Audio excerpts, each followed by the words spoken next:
All right, testing. Can you hear us? Yeah. Yep. Nice. Okay, Perfect. sounds good. All right, so just to kick it off, I mean, are we talking a Colonel Sunshine or is this Road Spike? This is Road Spike. No way, dude. Nice, the infamous. How did you get that nickname? I'm not sure. Just one of those things in high school. It's too just bad. You were too evil to tell us how you got road spike. Yeah, I guess. It's a scary story.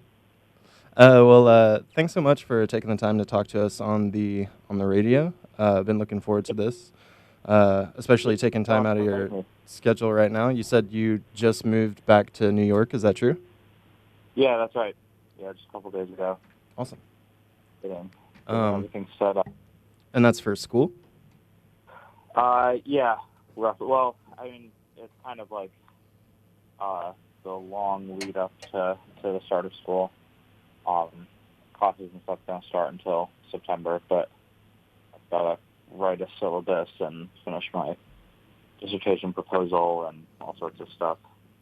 Awesome. That sounds hard. It does sound hard.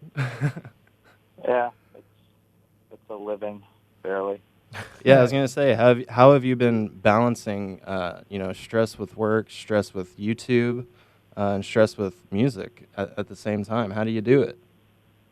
I don't know. I've always liked being busy, and I don't know. It's kind of, I think it's nice to be able to bounce between things a little bit. So it's like I work on, I normally have like a kind of rhythm where like this last month I've been really focusing on the YouTube stuff, and then now I'm kind of shifting over to focusing on the academic research stuff, and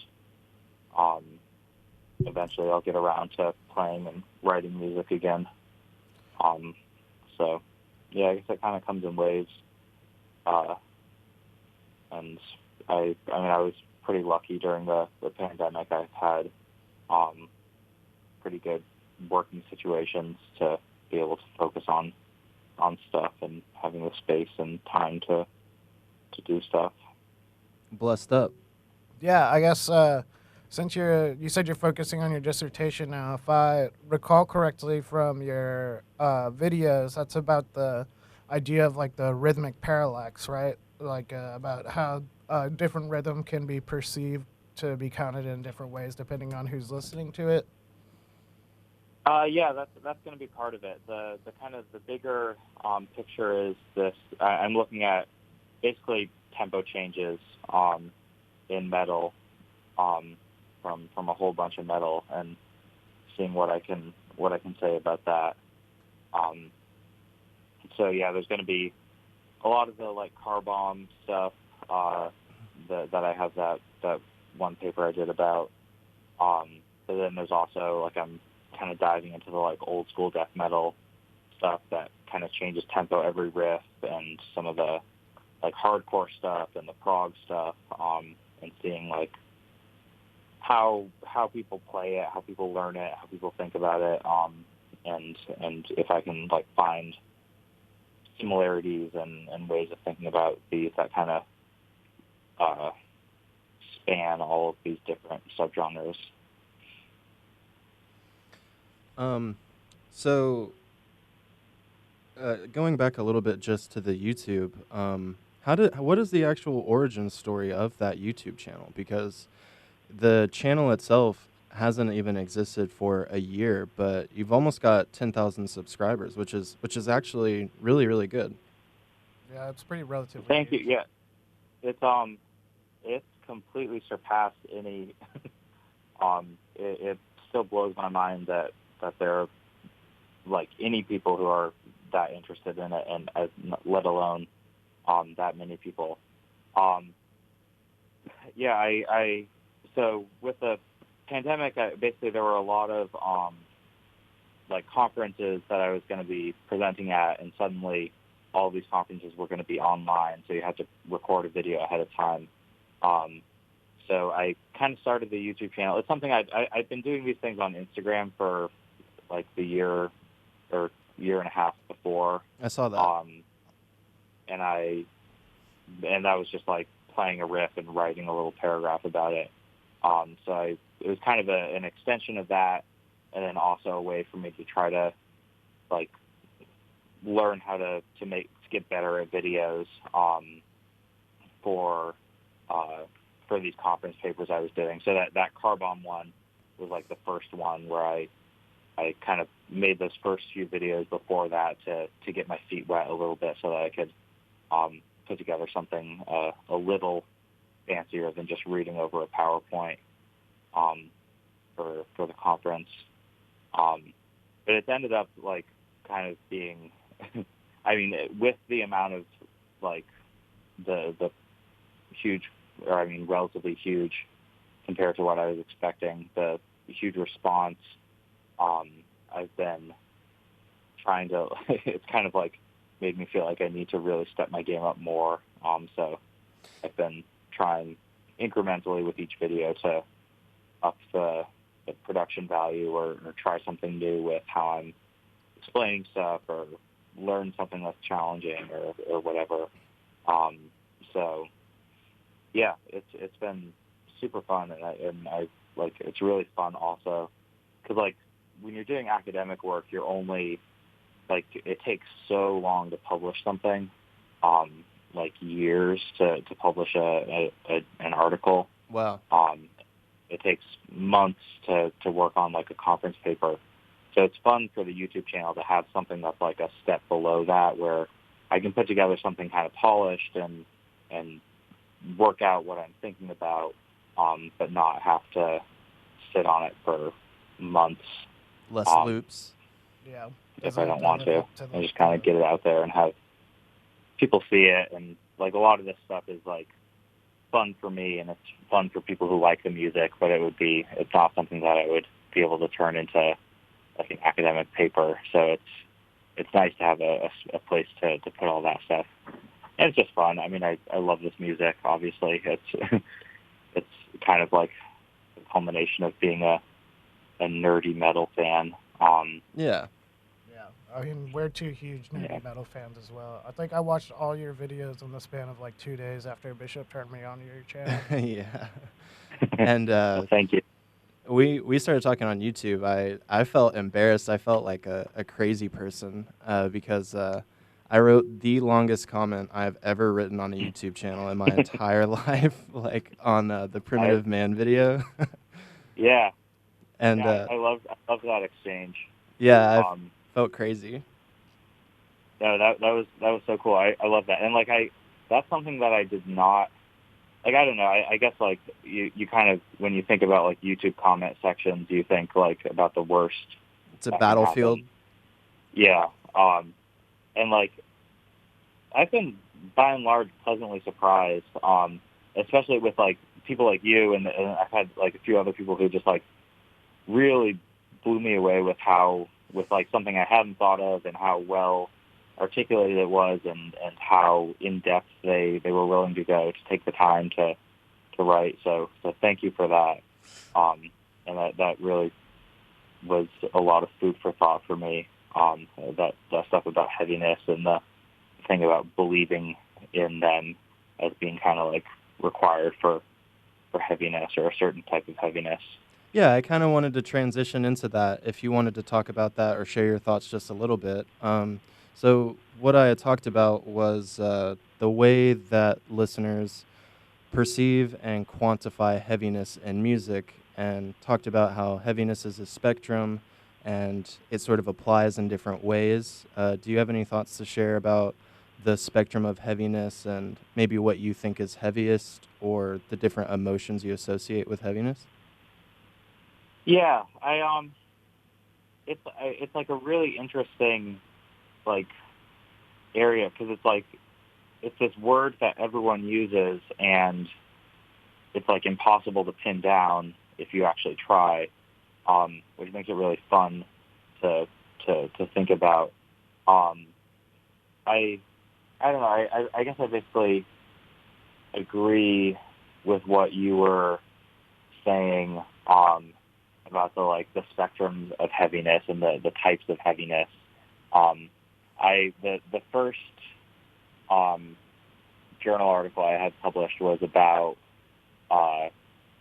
heaviness, and it was basically the idea that stuff that's like rhythmically challenging will feel heavier or can convey heaviness. Right.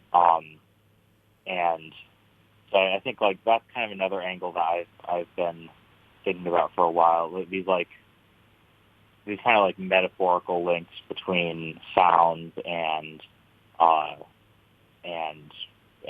language and feeling, or I guess these links between sound and feeling that go kind of by way of language. There's someone, this guy Stephen Hudson, who's he's another academic who studies metal, and he has this blog, Metal in Theory, which is cool, and he was doing it before I started the channel. I don't know if you've seen it, but no. He's teaching at University of Richmond right now. But he's working on a paper about heaviness too. So I'm also kind of interested in waiting to see what he says about that. But I pointed him to your comment because I thought it was wow. in another angle. Yeah. And then there's also people have done papers about like just like the purely like sonic heaviness, I think is what you called it. Just like a guitar tone is like on its own can be heavy. Right. Which I think some of that stuff's like okay as far as it goes. I always kind of took it as like the more emotional kind of side of things. Yeah, I don't know. Yeah, I also like because like jazz people say heavy too, right? And so do like I feel like I've heard it in a lot of contexts outside of metal, and it means something like pretty different there, or it means something that's much more to do with the feeling, emotional side of it. And the message. I think is cool. It reminds me of something that Paul from Between the Buried and Me said in, I think it was the Music Zoo, if you've seen that video. I actually, both Meshuggah and Between the Buried and Me, your videos gave me the nudge to want to actually try and dissect their music or like appreciate it more than I had previously. And just a very small quote from Paul as he says, like, we all share the same notes. You're not going to find any new notes. So the boundaries between all the genres are really like up to context, and that anything can sort of be heavy because they've got like bluegrass sections in their songs and stuff like that. But it still sounds heavy. Yeah, that's interesting. I don't know that quote. I don't think. Actually, I just saw them last night. It was my first metal show back. It was their like evening with tour. So they played an hour set with a song from every album, or almost every album. Then they played the whole Great Misdirect, and then they played an encore. It was exhausting. I'm battered and bruised, but it was really cool. Really good to be back to metal shows. You a mosher? You throw bows? Oh yeah. Do you do the mule kick? Like handstand? No, I've never busted that out. I try to be considerate. I'm more of a, I guess, moshing more than the like slam dancing and doing karate. You do a lot of handstands on Facebook. I was wondering maybe you do the handstand in the pit.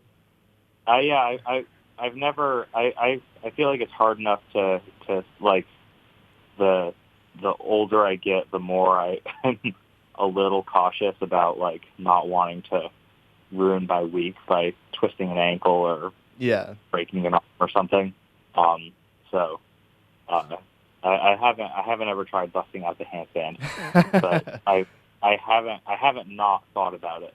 Of course, yeah. Or just jumping as high as you can. Yeah. And there's also that you have a video for Tetragrammaton by the Mars Volta on YouTube, and Cedric has that whole like speech he gives about like not moshing when he was still at the drive-in. If you've seen that video, and then someone I think got trampled like to death at that show at for Limp Bizkit. Yeah. Oh, was that Woodstock '99? I don't actually know what show it was, but as someone who was super into the Mars Volta as a like a kid, like in middle school, I like had a dad who listened to really weird music, and so I watched that video early on, like in the rabbit hole of their content, and it was ingrained within me from like a young age. So try to be nice a little bit. Yeah. That's good. Yeah. Was Between the Buried and Me playing with anyone else, or was it just them?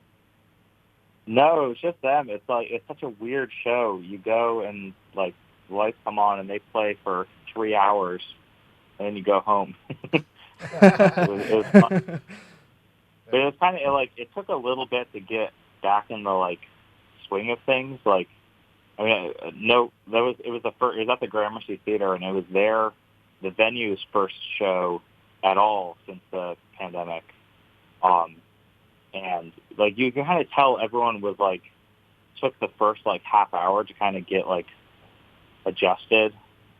Right. I don't know. There's like that like I don't know if you had this experience ever, but like the first few metal shows I went to, I was just, like I couldn't hear anything. I hadn't like I was so used to listening to the records. I just had this like wall of sound experience, and then eventually you kind of get an ear for it, and I kind of felt that a little bit last night again, where I was just like disoriented. I was like, "What song is this?" Right. But then I got back into it. But yeah, I think I would have appreciated it if they had an opener. I guess I'm saying. Yeah, and surely you're excited about Colors too. Oh yeah, I'm super psyched. I feel like there was a little lull in my excitement about Between the Buried and Me, like for the last album, the double album, but this Colors too. I think it's like one, it's just exciting because I'm sure it's going to be super cool music, and then two, it's also like exciting from a nerdy perspective with the stuff that I've been looking at, where just like waiting to see how they bring stuff back from an album from 14 years ago or whatever. If you actually don't care for just a second, do you care? We'll go ahead and we'll finish out our spots for the hour. We have to play some spots to finish out the hour, and then we'll come right back. Yeah. All right. Cool. Thank you. Yeah, one second. It shouldn't be more than a couple minutes. Hey, you still there? Yep. Cool. We were talking about Colors too for a second, and just basically that it feels like it's a hoorah, because that was it was sort of their album where they decided like, okay, we are not going to even feel affected by input from some haters, So it was a very big moment in their catalog, and now they're coming back, and they know. Like they have all the funny interviews and stuff, so they know their own place in so many people's lives. So it's serious when they call the album Colors too. Yeah, it's a bold move because like, I mean, I think like most fans would probably say Colors 2 is their favorite of Colors 1 is their favorite of their album, and so to like try to do something with that legacy directly. I think it seems like it's setting them up for to disappoint people. You would think, but right. I also think that they can pull it off. At least from what I've heard so far, I'm a fan. I would have to assume they're probably like okay with disappointing a certain amount of people anyway too. Yeah, like, that's probably something they considered. I would think. Yeah, definitely. Yeah, and I think it seems like and I don't know if this is like something that actually just started in the pandemic or I just started noticing it, but like they seem a lot more fan driven lately. Like Blake's doing all that stuff on Twitch where he's like directly interacting with people, and they did those few live streams where they played full albums, and they did like Q&A sessions and all that stuff. So it feels a little bit like they're kind of they're more into doing like fan service of a sort. Maybe recently, but yeah, no, I think it's super cool. I'm psyched, and I guess it's only a couple weeks away, which is cool. Did you ever listen to I think it's 2005, the Giles EP of like Fruity Loops rap songs that Tommy made? No, I've listened to his like Radiohead pastiche solo project stuff. Yeah, I want to say it was 2005. He has an EP that's just called Giles, and it just says Giles with like a green background, and it's all just like comedy hip hop, and it's actually really, really funny. I'm pretty sure it's on YouTube. I think that that's a super deep cut for a BTB and Me fan, and I had honestly listened to that like more than Between the Buried and Me until like honestly like last month. So I was curious if you had heard that. Oh no, I hadn't. I'll check it out. Yeah, it's a treat. To pivot a little bit, sort of more towards the academic stuff, I am curious, how do you see your studies actually evolving? I want to embarrass you for a second. So in my research today, of course, I found your old YouTube channel that has 3 subscribers, now 4, no problem. Yeah, no problem. You have a song called Bandwagon Blues, and it's an acoustic track. Acoustic track, blues voice. Man.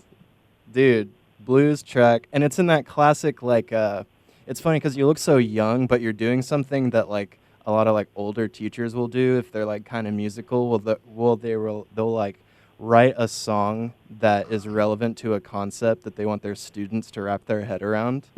And so it seems like you, and of course just with the videos themselves, you know, you have a teacher's or a teaching spirit.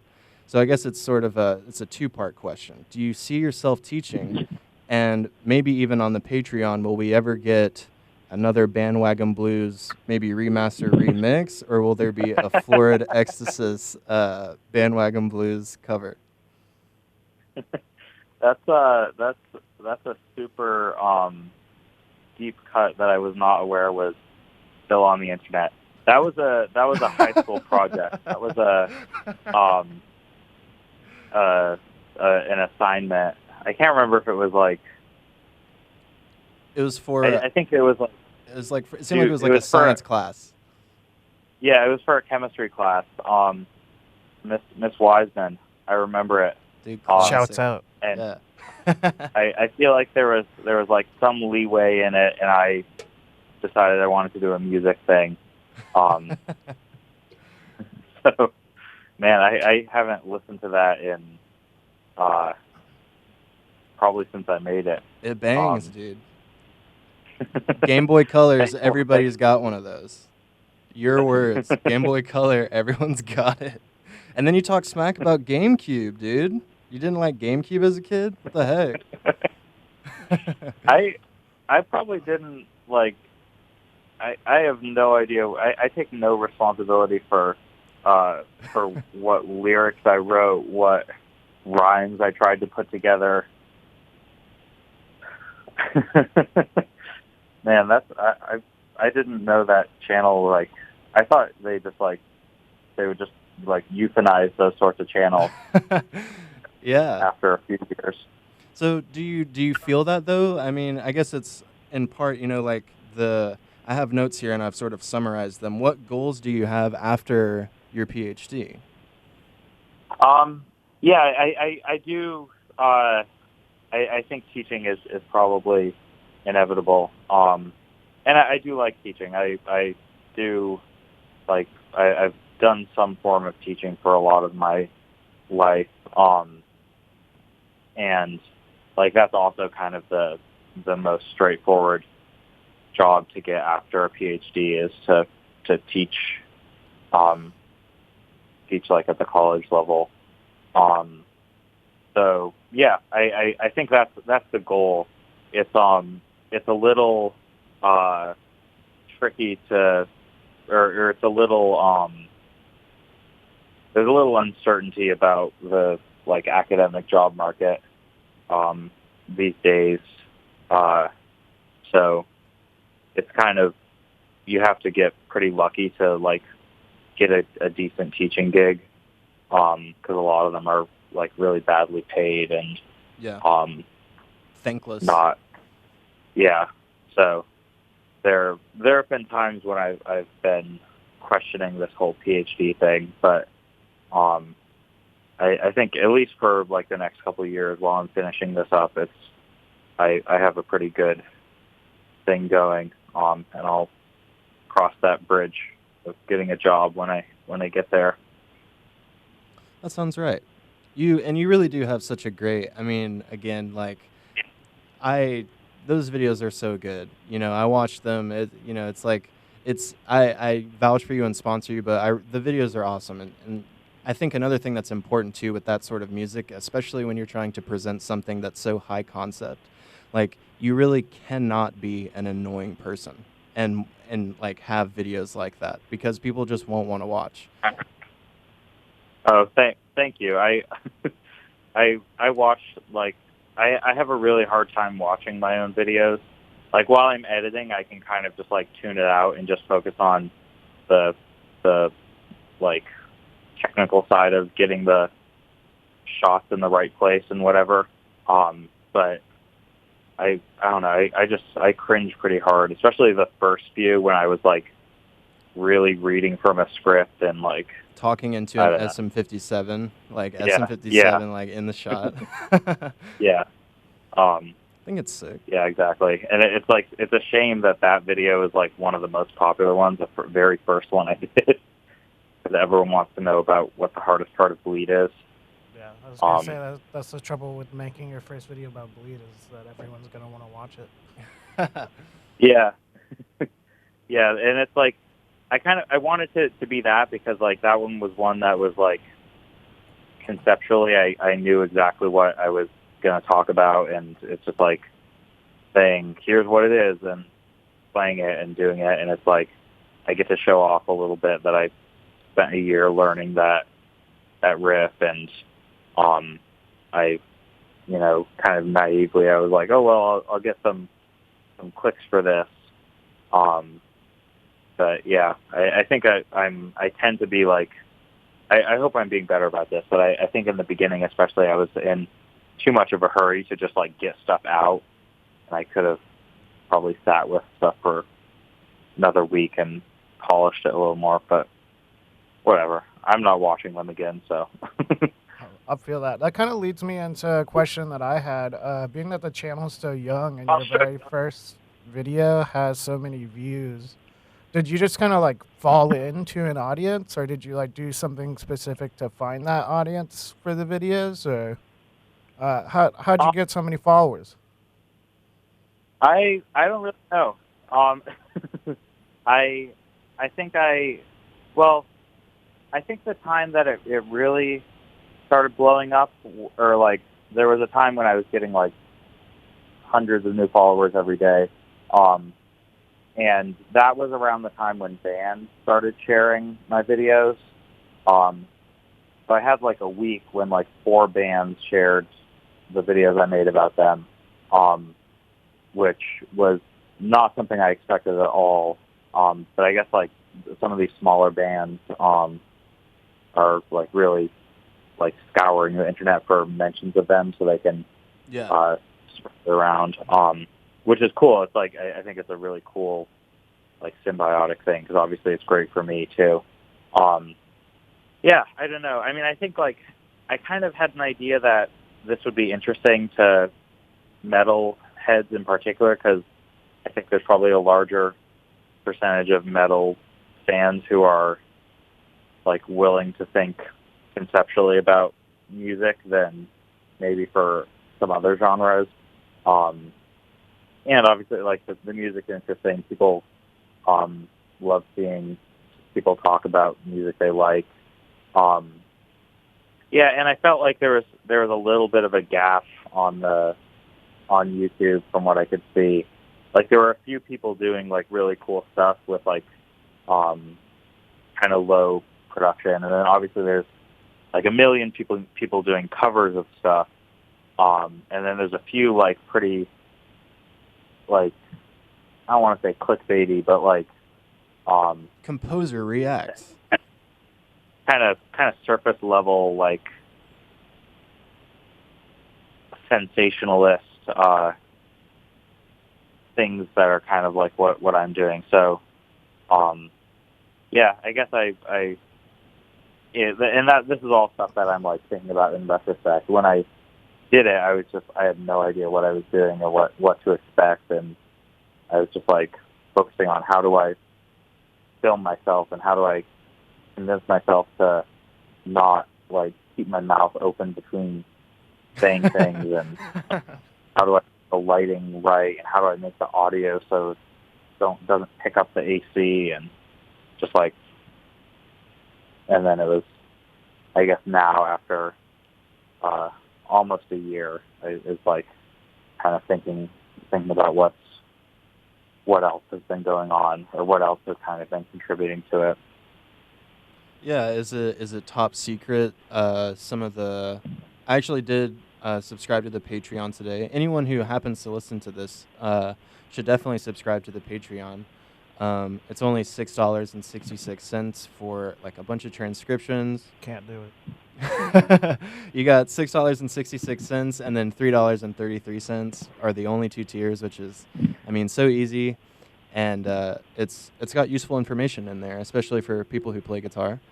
Is it top secret? Are you able to tell us some of the roadmap of what the YouTube videos are going to look like for the rest of the year? Is that top secret? No, it's not top secret. Well, first, thank you so much for mentioning the Patreon. Yeah, that's another thing.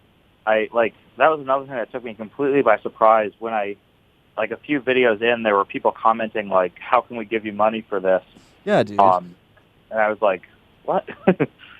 And then I started thinking like, well, yeah, I guess I've spent a little money on equipment and stuff to make these videos, so it would be nice to break even. But yeah, so for the Patreon, I am planning to like actually. Like until now, it's been just like posting the tabs and diagrams and stuff. But I'm going to be doing some more fun stuff with that. Some exclusive videos, some behind the scenes stuff. Some or at least like I'm going to do some like transcription videos, and I'll do some Q&As and stuff. I don't know. We'll see. Some more lifting vids. Yeah, no, that'll be on my OnlyFans. Okay, word. Shirtless CrossFit vids. Yeah. No. What was what's coming up on the YouTube channel? Yeah. Yeah. Well, since I've actually like filmed almost everything for the rest of the year, I have a plan. So next week's going to be the riff analysis 33. So of course that has to be about Catch 33 again. Nice. And then after that, in no particular order, I've got Defeated Sanity, yes, Sumac, Tesseract, Spawn of Possession, Bell Witch, Ekstasis, The Contortionist. Oh, that's big. I have a friend who's listening right now who's going to be very happy about that. Yeah, I'm glad. I'm going to do... I have a fun video that I'm kind of excited about, a series I'm going to start called... I'm calling it, like, Metal Tropes. So I'm going to look at, like, one thing that a lot of metal bands do and just like show a bunch of examples and compare them a little.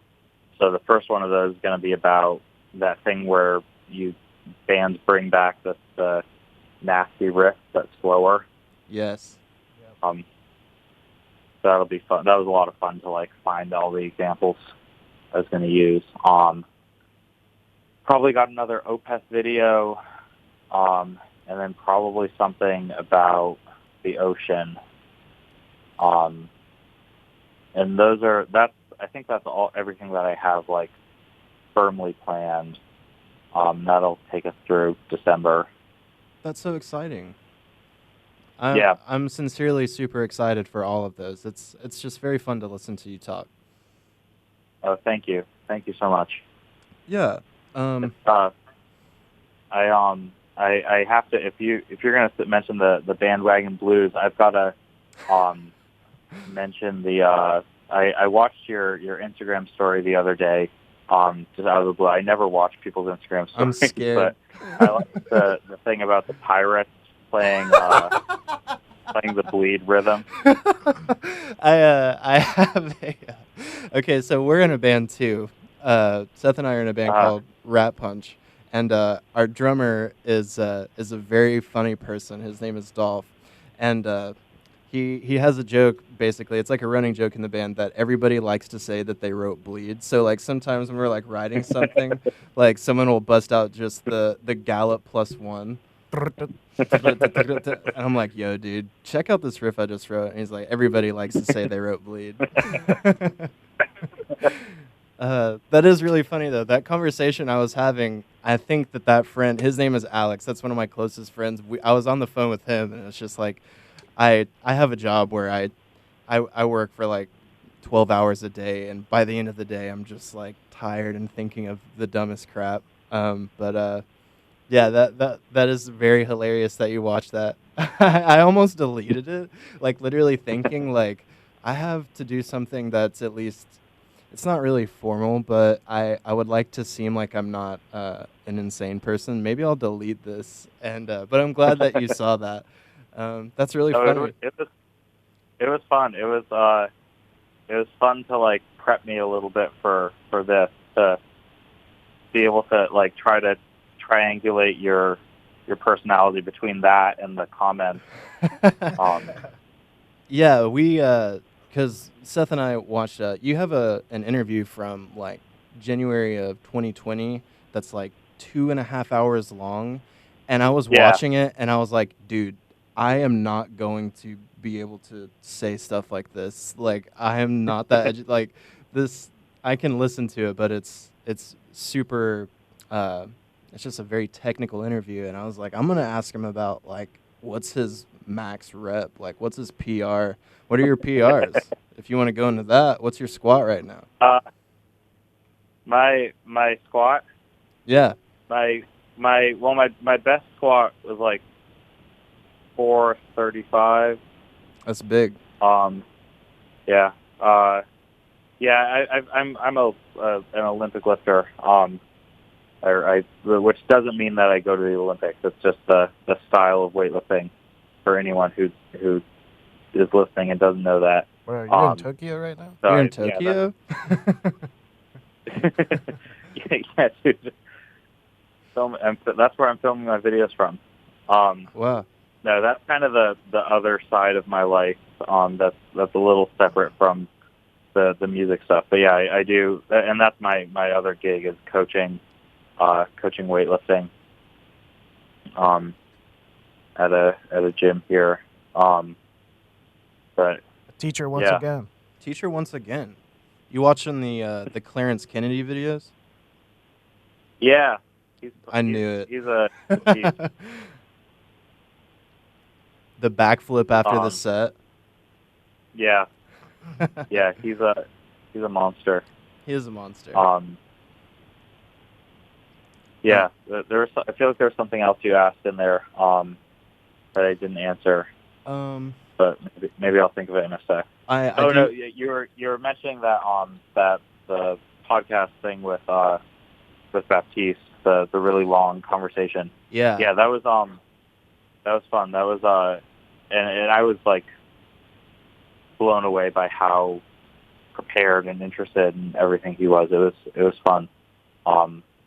This type of conversation is fun too, and I don't think they're that different.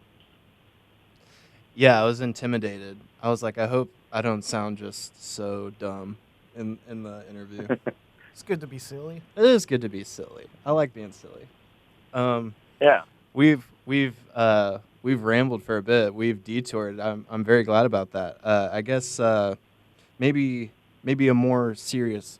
I don't even know if serious is the right word, but just another question is, so with you being educated and having the education that you have, and especially having the music taste that you have, which is arguably niche, especially with all the like dissonant metal stuff, do you find it harder to be impressed by music with the more education that you have, or do you actually experience the opposite effect? Do you feel like you find more interesting things in music that is maybe seen as simple, or do you find yourself feeling maybe even jaded at times? That's a great question. I think both at different times. I think there's a tendency, like there is, like if you go into music academia, you have to listen to a lot of music and know a lot of music and read a lot about music, and you kind of start to realize that there's like everything's been done before. Like, oh, you think this intronaut riff is cool? Well, someone was doing this in literally the 13th century, and like same goes for a lot of this stuff. So there is a little bit like when you see the hype about metal bands and like, especially with the dissonant stuff, like it's kind of easy to be like, well, it's like there's a lot of music that's kind of doing the same sort of stuff, from whether it's like recent jazz stuff or modernist music from the like early 1900s or whatever. So there is a little bit of that, but there's also, I think, I don't know, like music. Good music is good music, and like I don't say that in the sense of like any music is absolutely good, but like I think any music has the potential for you to have like a quality interaction with it, and that's like what we mean when we say that music is good, if that makes sense. It's a very sweet way of putting it. That's very sweet. And I think like the more like, and this I think is less to do with like being an academic and more to do with just like being a musician and doing like learning stuff and whatever. It's like you can hear more stuff the more you know. Like you can listen to something and like catch more of it or understand what it's going for or whatever. Or at least that's an experience I have sometimes. But it's like plenty of times when I still listen to music and I feel like it's I don't know anything about music. So yeah, that's a great question, and the answer is yes to both. Well, thank you. We actually need to play some spots really quick, and then we'll come back. Sweet. Thanks. Hey, you're listening to The Funeral Directory, 90.3 WUTK, rocking your ears for 40 million years. We're still talking to Calder Hannan, who has a YouTube channel called Metal Music Theory and is in a project called Florid Ekstasis. Florid Ekstasis. Sort of jumping back to what we were talking about jadedness, if it's associated with higher education, and you said essentially that it's kind of a double-edged sword. You hear more stuff, but you don't necessarily feel more jaded just by default. A question that we were thinking, watching some of your videos before is, What's some of the least nerdy music that you listen to? Are you listening to like Rob Zombie at the apartment? um, that's a good question. I don't know. I think like I don't think of like Primitive Man as like a nerdy band. That's fair. Yeah, they're pretty tough. Yeah, they'll beat you up. Yeah. Um, I don't listen to Rob Zombie. I've been listening to Slipknot, like especially after Joe Jordanson died. R.I.P. I've been revisiting that stuff, which was big in my getting into metal. I don't know. I listen to the Ghost sometimes. Okay. Kind of. I kind of gave them a break for like 5 years, and then I've gone back and I was like, yeah, this stuff's pretty fun. Especially like when I'm coaching, I'm like people don't like it when you play stuff with screaming. So Krallis. I find that you gotta find but Metallica is good, Ghost is good, Dragon Force, all that stuff. That might be the most nerdy band you listen to. Yeah. So we couldn't catch you listening to Death Cab for Cutie. I don't just listen to metal. I'm not like huge on Death Cab for Cutie. But I listen to the Radioheads. I listen to Okay. little bit of this, a little bit of that. What's your favorite Radiohead album? Important. Yeah. The first show that I saw after the pandemic was Flying Lotus. I don't know if you know him. Yeah. Yeah. So he played a show at this weird, enormous outdoor venue here.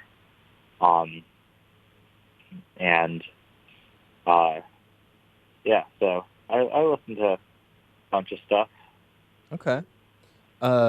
Just off the top, what are some of your favorite releases from this year? I'm sure, especially with writing music and having a busy schedule, you probably find less and less time to actually listen to music. Any favorite releases from this year? Yeah, I think my album of the year so far, and I don't know if anything's going to unseat this, is do you listen to that one woman black metal or microtonal black metal project Nowhere? Nowhere, yes, yeah. Yeah. Absolutely. Victory Over the Sun. That's got to be like my favorite thing that's come out this year. It's just like so fresh and so not like anything. Like obviously it's a little like Juke Guy, it's a little like Liturgy, it's a little like like Death Spell, but it's just, I think it's just like does it in a really cool way. That I really like. Other than that, I keep a running list to remind myself what's come out this year. I had a prediction, but I was wrong. I thought you were going to say the Ad Nauseum album. Oh, yeah. I do like that. That one's good. It's wild. My prediction was maybe going to be the Yautja record. The which one? The Yautja record. The Lurch. Oh, I haven't listened to that. Oh, it's dope. I need to. I do. I mean, there's so much more good music that's come out than I really know. Let me see. The Pupil Slicer record, that's from this year. I love it. Yep. The Sepidus, do you know them? They're of course. Like Mirror from Puron. Of course. Members from Puron. Yeah, that one's been... Yeah, Puron's one of my all-time favorites. Their record from last year was so good. Yeah. There's... Let me see. The Portal albums are... Scary. Gnarly. Scary music. I was really digging the new Cannibal Corpse album. I kind of like I haven't really been like following them that much, but this one I just like it just like slaps. I'll have to listen to it. Did we play a single? I played a couple tracks off it. It almost leans a little bit more thrash at sometimes than like I'm kind of used to hearing them sound like, which is nice because it just means it's like a little bit catchier. But I mean, it's still like a pretty, according to Hoyle, like death metal album through and through. But yeah, it's good. It's a riff machine. Yeah. Yeah, there's the Panopticon album.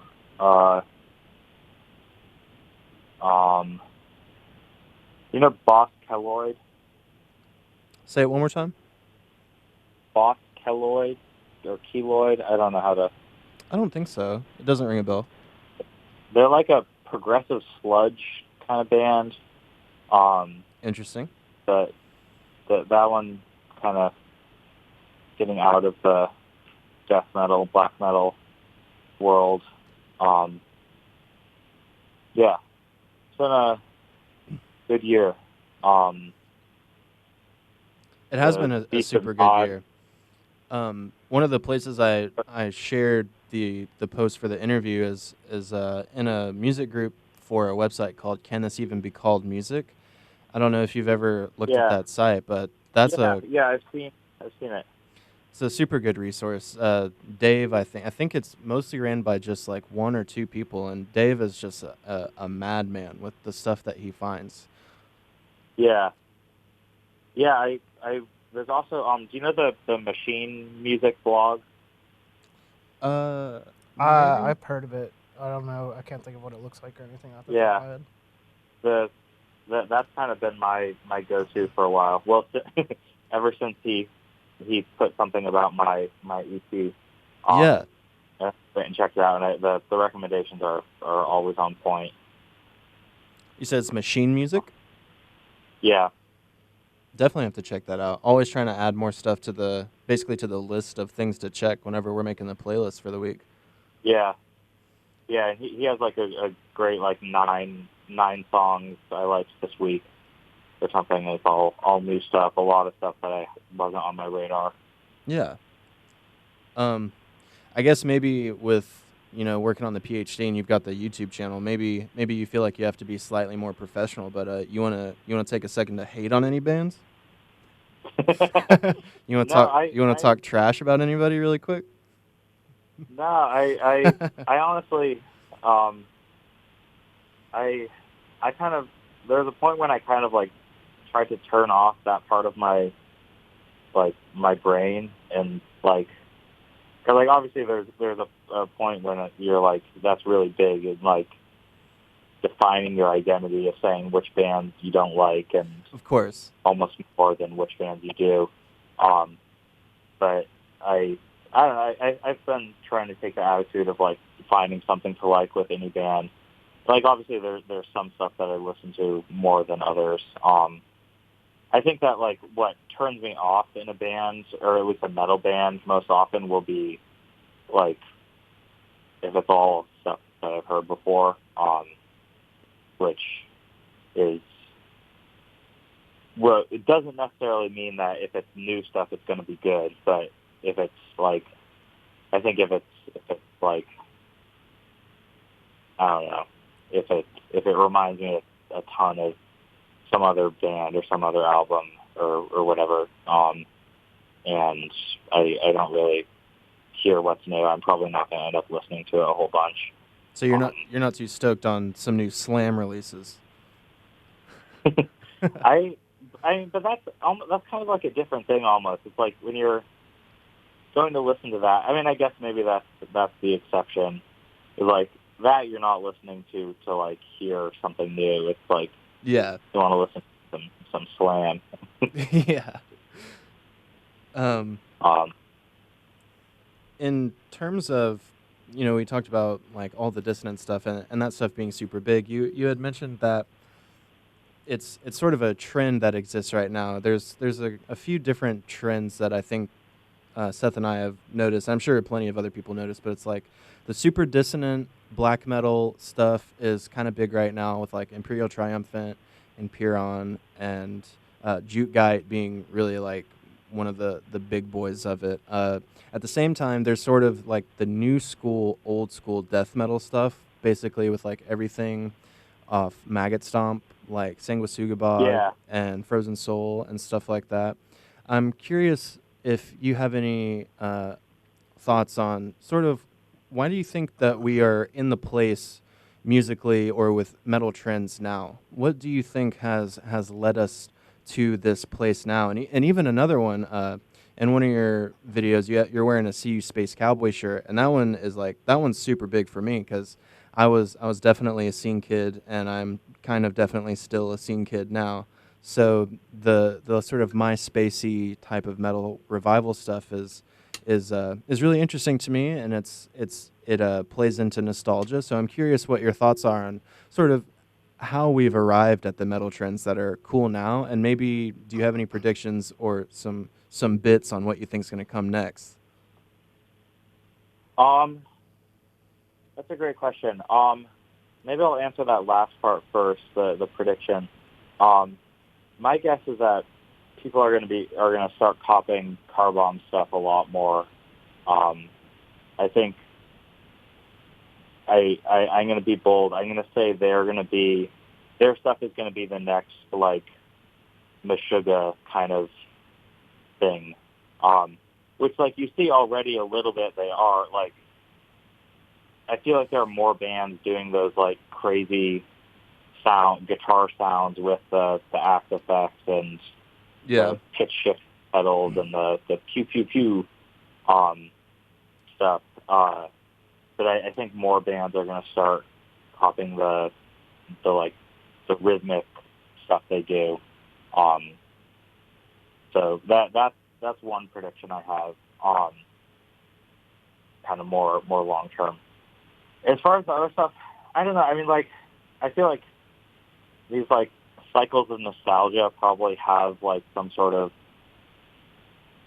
predictable rhythm where it's like, 20 or 30 years pass and like you want bands that sound like Obituary and Enslaved did, or Entombed did when they first came again. Mortician. Yeah. So, yeah, I mean, there's something like that. But then I guess the MySpace trend, that's a lot quicker. And I feel it's like this stuff has kind of always been there.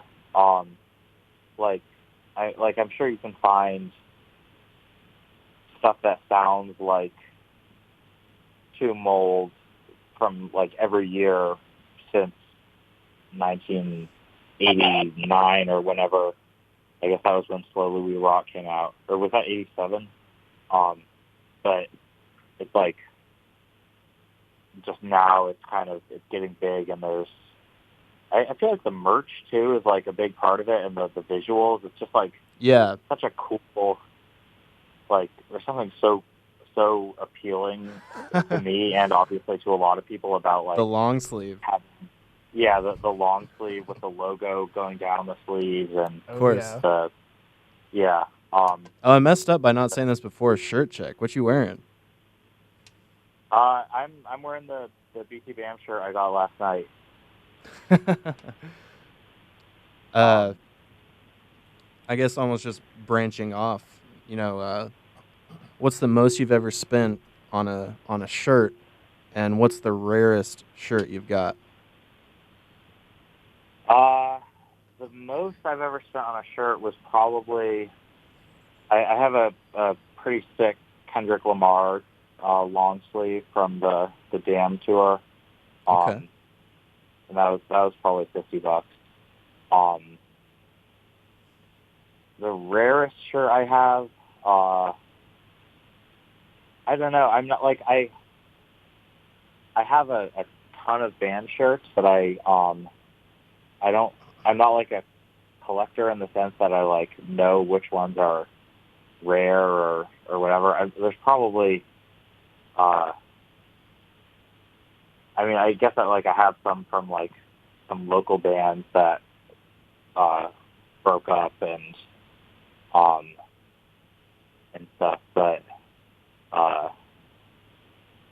Yeah, I'm not sure. That's fair. I think the most I've spent on a shirt, I think, was also $50. Spent $50 on a Cloacal Kiss shirt, which was the band that came before the Sawtooth Grin, if you've ever listened to them. Oh, cool. That's my nerd out Yeah. moment. Yeah, thank you for asking about the shirts. It's a part of the channel that I spend a lot of time on, or not a lot of time, but I'm Scrutinize. very organized about picking the shirts, and making sure I have the appropriate shirt for each video, and it's something that's fun for me. Yeah, I love it. You see it on like metal Twitter too, like people doing the shirt check posts. Yeah. Sort of to shift a little bit into your Florid Ekstasis stuff. For one, I want to say, so in I think it was actually your most recent video, you asked a question about lyrics and asking, how do people, what is the order in which people sort of listen to music? Do they tune lyrics out initially and then look it up, or do they focus on lyrics and vocals first? I want to say, first of all, you gotta upload the lyrics for the Florida Ekstasis stuff on the Bandcamp. You got to. I guess I have them written down somewhere. Yeah, Yeah, we know you do. we know you do. Yeah. I mean, I was gonna say. what? I was gonna say. I mean, you love talking. You say that you don't think about the lyrics all that much, but you love talking. You do it in the videos. Yeah. No, it is kind of weird, like how little I think about lyrics, given everything else. But I really like. There have been times where I'm like, oh yeah, I guess they are saying words. That's interesting. Right. But yeah, I mean the Florid Ekstasis lyrics, at least for the EP, it was like they're just like kind of stream of consciousness fragments. Some of them are like vaguely describing dreams, and it's just like fragments of images and stuff. It's not. Kind of sounds like exactly what I would like to read. Personally. Yeah, maybe. There's parts of that, like I was listening when you guys were playing it earlier, and there are parts I could not tell you what the lyrics were, and I just recorded this like 6 months ago. Yeah. Because I try to I write the lyrics in a batch. I run through them like different ways a couple times for a few days, and then record them, and then I kind of put them out of my mind, because it's like it's at least this stuff I've never rehearsed or played live, so I haven't had to. I wanted to ask about that because the Fixitude EP says that all sounds are by you, but then in some of the videos, and even like one of your pictures on Facebook has you performing, and you say that you've performed that music with a band. You even, at one point in your riff analysis for Prancer by Dillinger Escape Plan, you play, it's not like a video, but you play a short audio recording. It's kind of like the classic, like, oh, the band's practicing, let me just record it on my phone really quick. And you say that that was you playing with a band. So there were other people in Florid Ekstasis at one point? Yeah, so it started with me just like writing stuff, and then there was a year when I got a lineup together, and we played a couple shows, and the ratio of like rehearsal to performing was probably like 1,000 to 1. Yeah. And then I moved to New York, and so this was in Charlottesville in Virginia when I was in undergrad. And then I moved to New York. Everyone else moved all over the place, and I haven't gotten it together in New York. And the Fixitude stuff, I wrote and did everything without anybody else, which is a shame, because I really I love performing and I love practicing, but that's like the piece of the puzzle I haven't quite been able to fit into everything here yet. But hopefully this year. Yeah, in one of your interviews, I think maybe it was the most recent one that you did. Is it Laminiforms? Is that right? Yeah, Yep. yeah. You said that maybe you had some people, or you had been talking to some people about playing some music. Is that some spicy? Is there some spicy details there? I mean, I know that you know who Colin Marston is, and I know you know what Menegroth is. Is there any connection?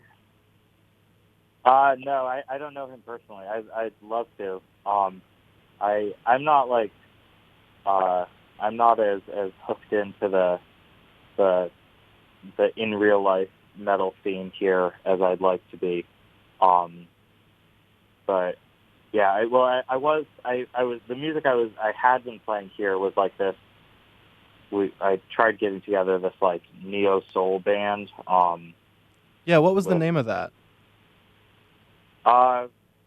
We played one show under the name Manic Static, and then the pandemic happened, and we haven't done anything since. Crap. But yeah, hopefully, it's like, on the one hand, I like it being a one person bedroom project thing because it gives me a lot of freedom for what sort of stuff I can write. Like, I think it's just like, it would take so much rehearsal to get this stuff together to play live, and I think it's at a certain point maybe more effort than it's worth. Just like not because like it's not fun to learn it, but just like it's such a it's like a chore headache. to like, yeah, just like logistically practicing in New York and like spending that much time getting the people who are interested in it together for the amount of time that it would take to learn and play it is it's tough. Not impossible. Hopefully some form of this will happen. And it's, I mean, like, as a proof of concept, I have done it before with music that's like maybe, well, I guess probably a little less difficult, but the first Florid Ekstasis album, we played a bunch of that, so hopefully not impossible, but gotta do some work. Here in just about 3 minutes, we'll come back and play some spots. But just as like maybe a quick question just before that, those people who played with you in Florid Ekstasis, do they have bands now that you could plug? No, actually. It was kind of a weird thing. I had, well, actually, maybe one of them does. So there was a metal guitarist who, he's actually doing a PhD in physics at Princeton right now, and he's not playing in a band. Then there's our bassist was this guy who's doing a jazz performance masters in California, and I'm sure he's in a bunch of stuff, but I don't think he's like a band leader or anything. Yeah. And our drummer he's like doing indie stuff in Richmond now.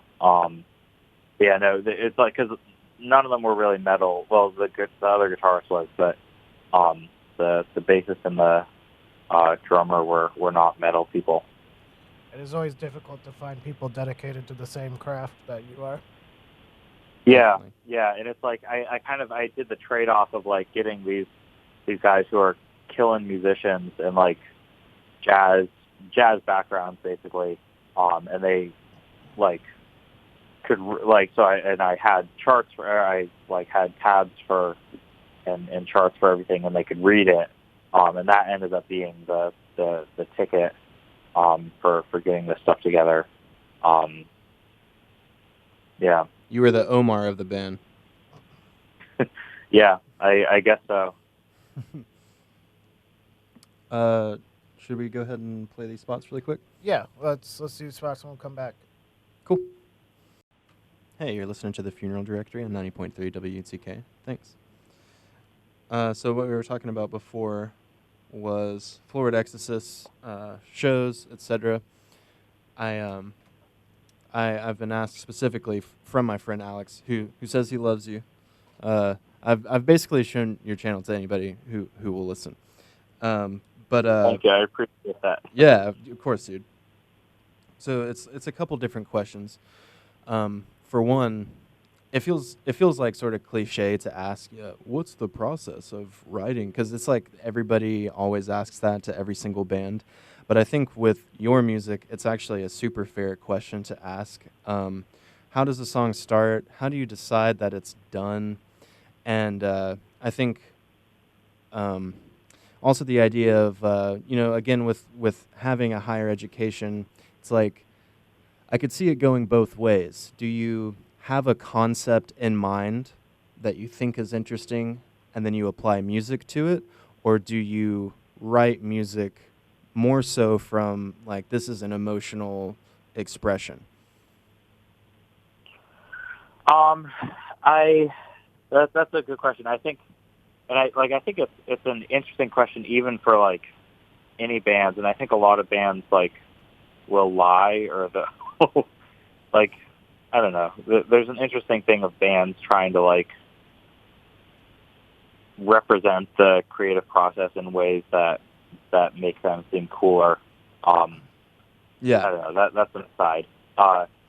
So I think I tend to have, I tend to be probably more conceptual than some bands where I'll start with like, for me, I kind of have to have an idea of what the whole thing is, whether it's like the song or the album or project or whatever, before I start, and then I think about filling that out. So it's kind of like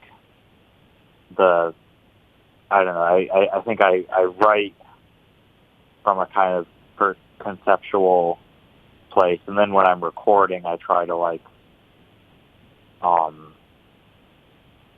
don't know, that's when it becomes more of the like emotional kind of thing. I'm kind of like always writing, I guess, to answer more of the questions. I have at any one time a bunch of like Guitar Pro tabs and Zorco scores and whatever open, and I'm kind of like adding stuff to them and trying to work out little things. Normally I kind of like set myself a problem or something, and I try to figure out how to make it sound good. At least that was definitely the case with the EP, where it was like each of the tracks I had like a different kind of rhythmic thing I was trying to do and trying to work out. And then it was just a question of like adding layers and whatever. As far as like deciding when it was finished, I don't know, this one especially, I didn't have a good sense of when anything was done. I was kind of like still adding stuff up until the last minute, and I had set myself a deadline where I was like, if I don't finish it now, it's going to be another 3 months because I'm so busy with other stuff coming up. So I just kind of called it, and then afterwards there were more things that I kind of thought about that I would have changed or whatever. But yeah, so like for example, the guitar solos, I added all of those kind of late in the game. I hadn't planned on having them, but I started just kind of messing around, and I was like, oh, these can actually sound kind of cool and do something that I think I like it when guitar solos do, which is just like sound pretty weird. and not like guitar solos. So yeah, I don't know if that answers some of it. Yeah, a little bit. I was writing. Oh, sorry, go ahead. Oh, I was just going to go off the tangent that you were saying about the guitar solos. There was one guitar solo while we were listening to it. I think it was the second song, maybe, where the tone came in. It was super wild, and it was fairly slow, but tonally it was kind of like never landing right where you wanted it to. And in a really cool way, and me and Bishop both turned to each other like, whoa, that sounds sick. Yeah, it has that sound that like sort of, something that like Imperial Triumphant's been doing lately, where it's like they'll write an entire part and then they just like rest their forearm on the whammy bar, so it just sounds disgusting and ugly, but in the same sense, that's why it sounds beautiful. Yeah, that's a little bit of what I did, what I was going for. I also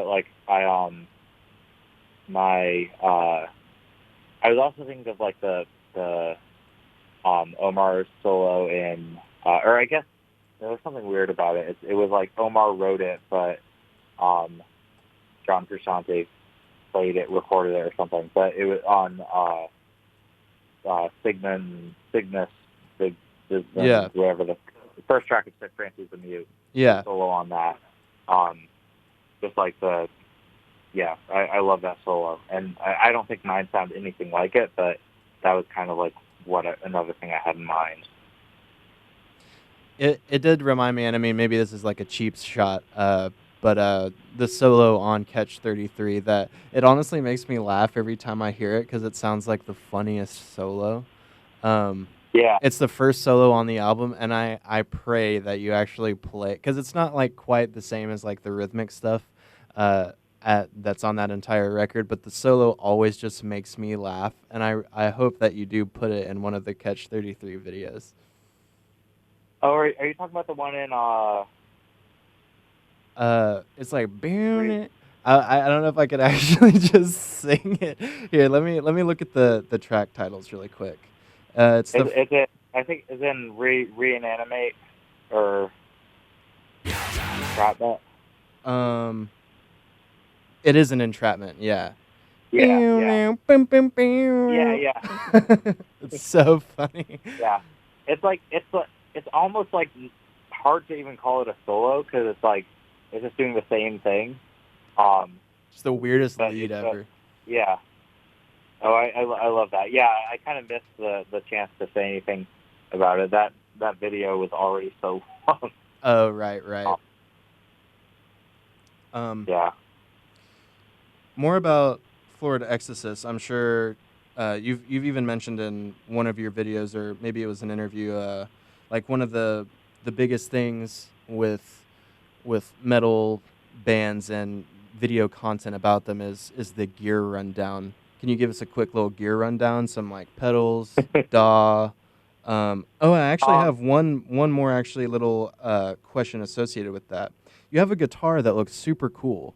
That it's just an Ibanez that has these like illustrations on it, and I don't think that not that I could see an explanation of who made that or how it got to be like that, but it has like the UFO and the stars on it, but it looks so cute. Yeah. It looks awesome. Oh, thank you. Yeah, I did those myself in like 10th grade or 11th grade. I love that. It looks so cool. It's just, thank you. Yeah, it turned out. I was copying someone. I saw some other kid did something like that, and I did something that looked kind of different, but it also, I think it looked surprisingly well, and it's held up surprisingly well. Yeah, it was just like fabric paint, that and some of it's glow in the dark. That was my first electric guitar, just like this black Ibanez RG. That I still love the sound of it, and it needs it needs to go to the shop because the input thing is not working really well. But yeah, thank you. I like that guitar a lot. It's both sentimentally and I like how it sounds, and I like how it looks against all odds. There's not a lot that I did in 10th and 11th grade that I stand by. Understood. But But yeah. but yeah, gear used on the Florid Ekstasis stuff. Yeah, it's all I it's super low tech or super unexciting. I used I mean you've seen the guitars I have. I think I just used there's only like one riff that uses a 7-string and the rest is 6 strings in C# standard. Respect. The guitar stuff is all direct into the DAW, and I did it with the neural DSP plugins, the guitar tones. The vocals are on the SM57 with a sock over it in a cardboard box lined with the like foam, studio foam. And then the bass is also direct, also with a parallax, the neural DSP parallax plugin. And then the drums are Superior Drummer, I think the metal Foundry pack. So it's all digital. I'm not thrilled with how it sounds, but given what I tried doing a bunch of options with miking my amp and trying other stuff, and I just the plugin sounded better, so I went with that. I think it actually sounds really good. It is a great Thank you. sound.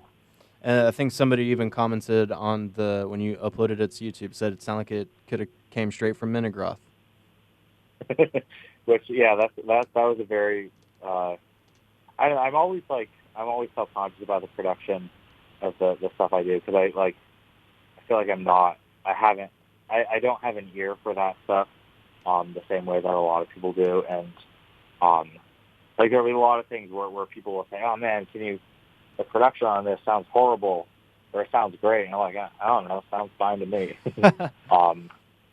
So I guess I've learned some stuff over the years, and it was easier to mix with everything or almost everything kind of digital.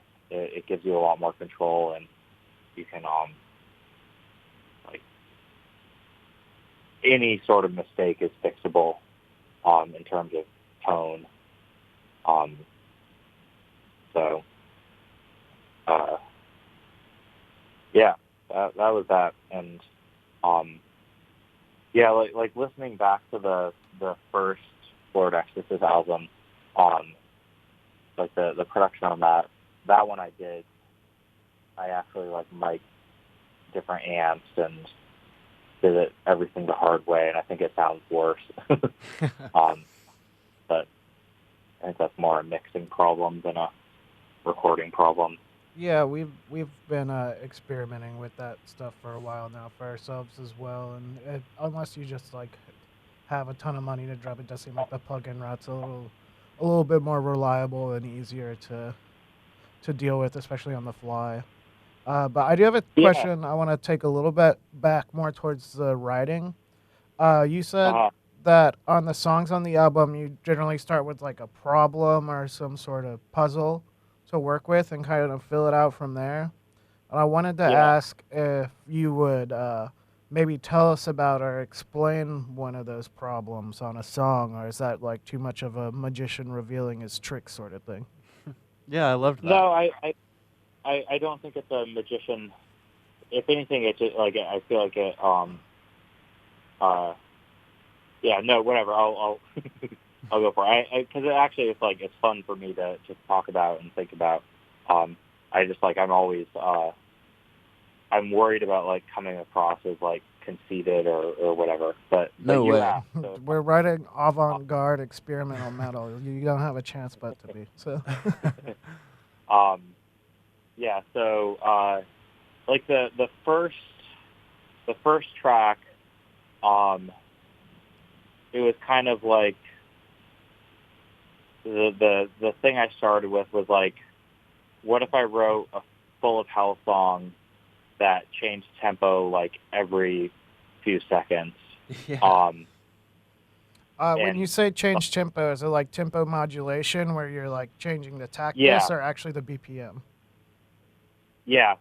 So tempo modulation. So finding like new ways to say, okay, what was the dotted eighth note is now the quarter note, and what was the quintuplet quarter note is now the quarter note, and it was basically like I started off just writing a ton of just like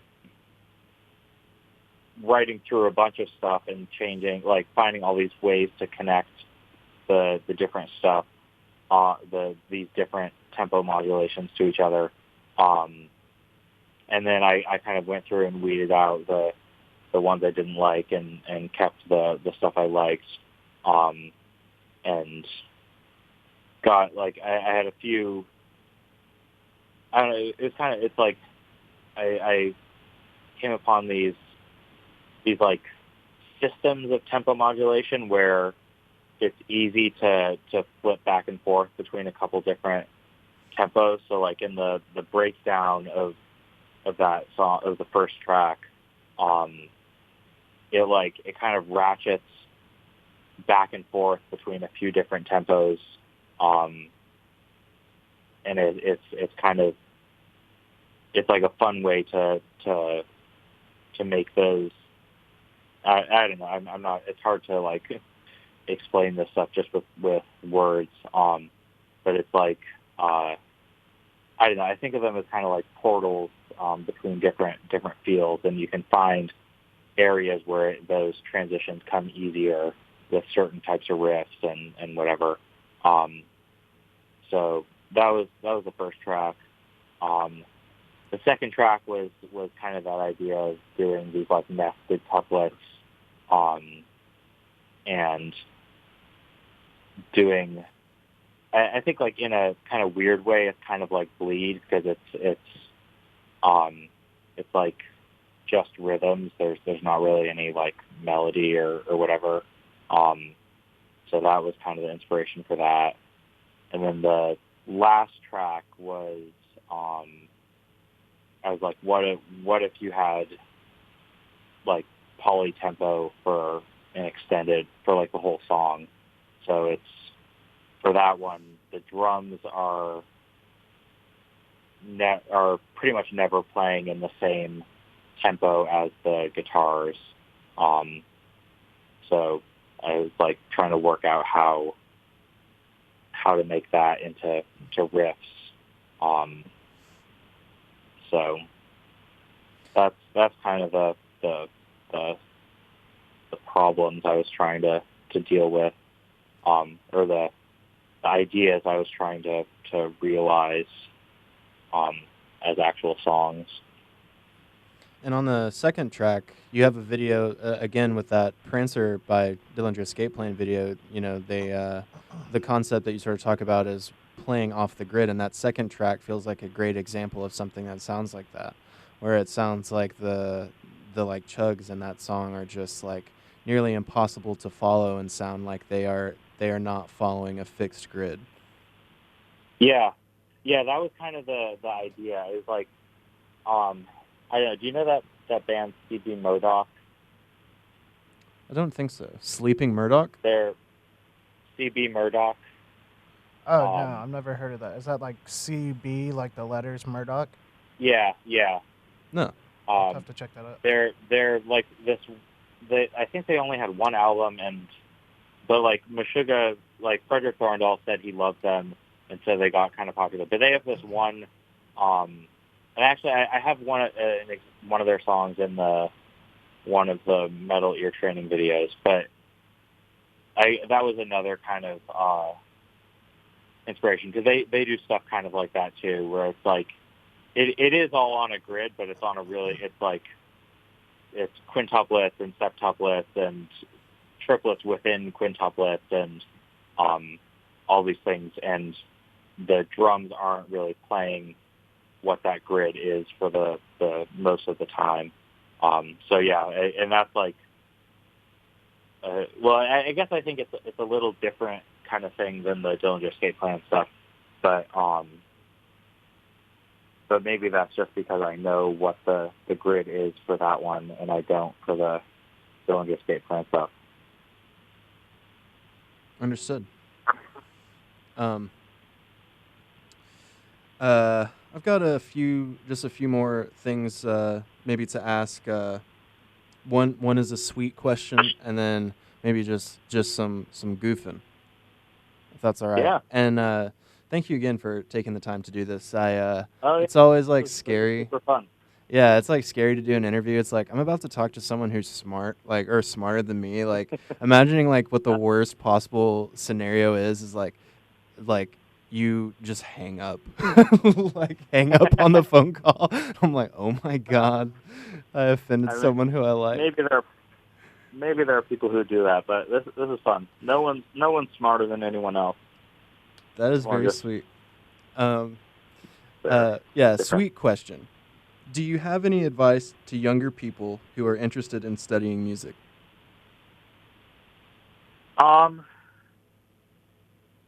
Yeah.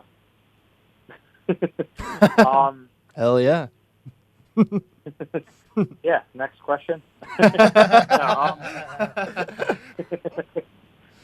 No, I don't know. Play your instrument like that. I guess that's something. I don't know. Like one of my like mentors in undergrad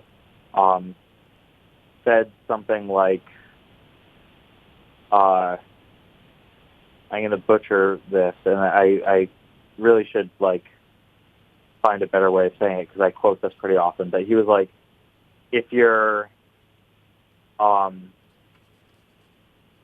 here, like you should study or like I don't know. It was. He said, so if you're here in this class because you're just like having fun studying music, that's awesome.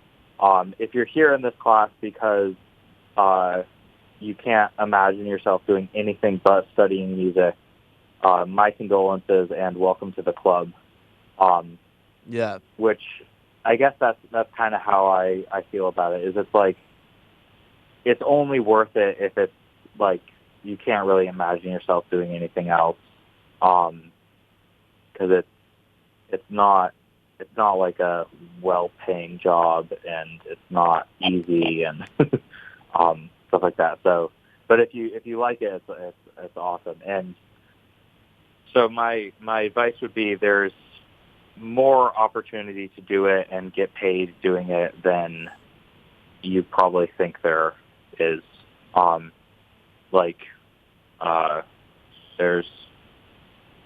There's stuff. If you like writing about music and you're good at it and you have any interest or whatever, there's grad programs, there's whatever. Yeah. And then the other thing is like play an instrument, because I've learned more about music from like playing tabs off the internet and transcribing stuff on guitar than I have from like any classes about music or whatever. So yeah, I guess that's advice. It is advice. I think that's very sincere. It's very honest. Don't lose hope type advice. Don't lose hope. Yeah. Yeah. You got a girlfriend? Yeah, I do. Okay, so I guess. Well, I was gonna ask if you have any musical crushes, any guys you love. Oh, like I feel like everyone in Between the Buried and Me is so charismatic and just like fun. I like also Elliot Hoffman from Car Bomb. I feel like he's a fun guy, and I'm really hoping I get to meet him and hang out with him. And he's obviously just killing on the tin cans. That reminded me. I didn't even think to ask this before, but I mean, yeah, you And you talked, just to backtrack for a second, you talked about in one of the other interviews, maybe both of the ones that I've heard, that you're hoping to meet up with the Car Bomb people and talk to them. Have you ever just, maybe you seem very modest, so maybe you would think that it's uncouth to do this, but have you ever thought of just being like, hey, I've made a lot of content about your music. Here's the video. Have you ever just like sent them your videos? No, I haven't sent them my videos. I have hit them up and said like, hey, I'm in a music theory PhD program and I'm working on your music. I'd love to talk. And they actually said yeah, and then the pandemic happened, and I haven't been able to get in touch with them since then. But I'm ramping up to approach them again. And like I maybe I should. I was gonna say, I kind of feel like you didn't just plainly say like, hey, I have like an hour's worth of like super analytical content about your music. That seems like the highest possible praise that a band could ever receive. Yeah. I guess I have a little bit of this fear of them being like, we hate it. That's not how we think about our music. That you're wrong. No way. No way. Which I mean, I know they probably wouldn't say that. But I don't know. Yeah, maybe I should. I should just go for it. You're sounding like me right now. I was like, this dude's gonna hate me. I've freaked him out. I've followed him on like every possible social media. He's gonna think that I'm just like a freak. And you're sounding like me right now. I think that they would be super flattered. I don't see how they could respond in any other way. And you don't even phrase the videos in a way that makes it seem like you're being like objective. It's phrased so it's so careful. Yeah, I hope that's how it comes across.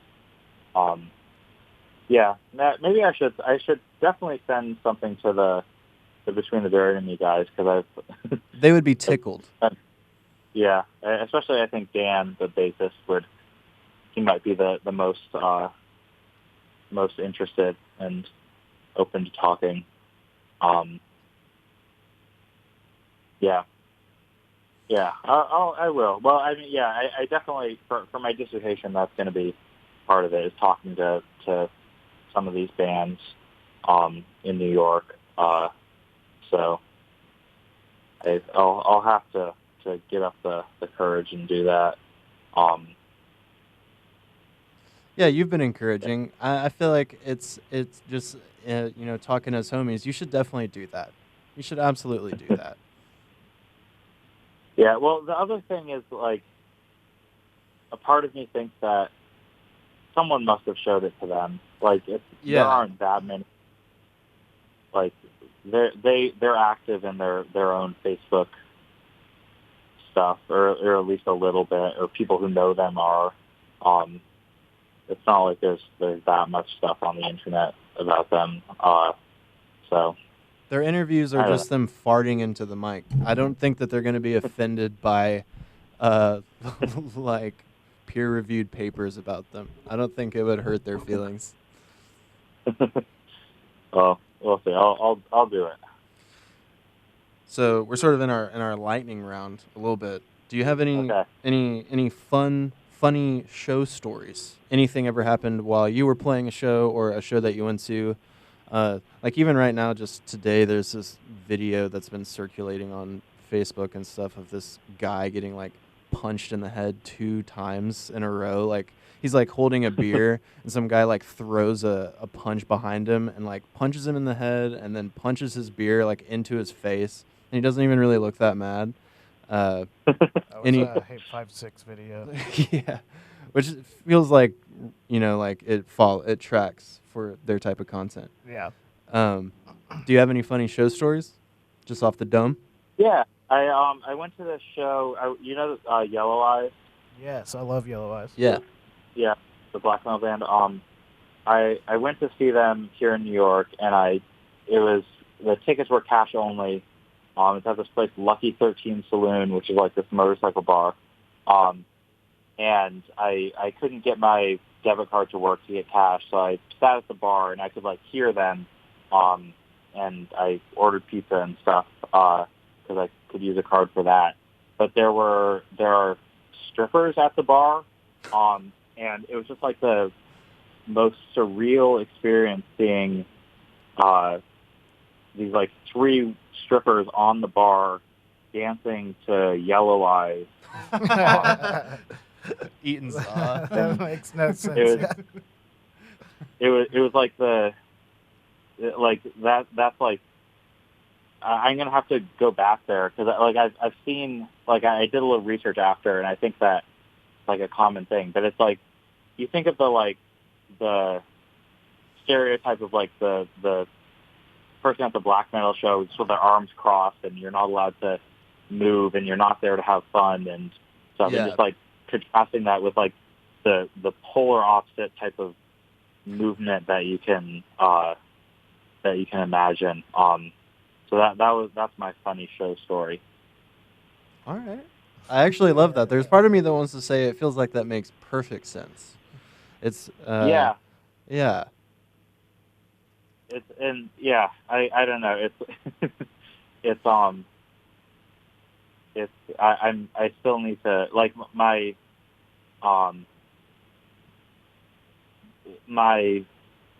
dissertation advisor. Some of his work is around the idea that movement counts as analysis.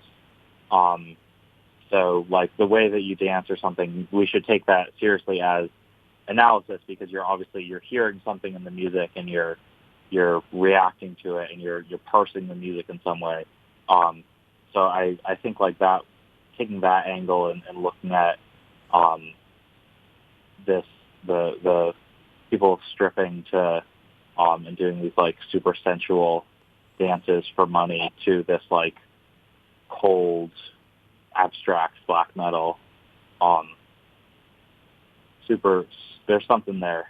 So you're telling me that we might get a peer-reviewed paper on the way that people interpret crabcore? I got you right now. Yeah. The deeper the crab, the heavier the music. Got you right now. Send that his way. I mean, there's something there too. Yeah, heaviness is it's a bodily feeling. You think of that. You remember that Stickly? Of course, man. I was gonna say Attack. Yeah. Heaviest song ever written, right there. Yeah. Yeah, I need to go listen to that again.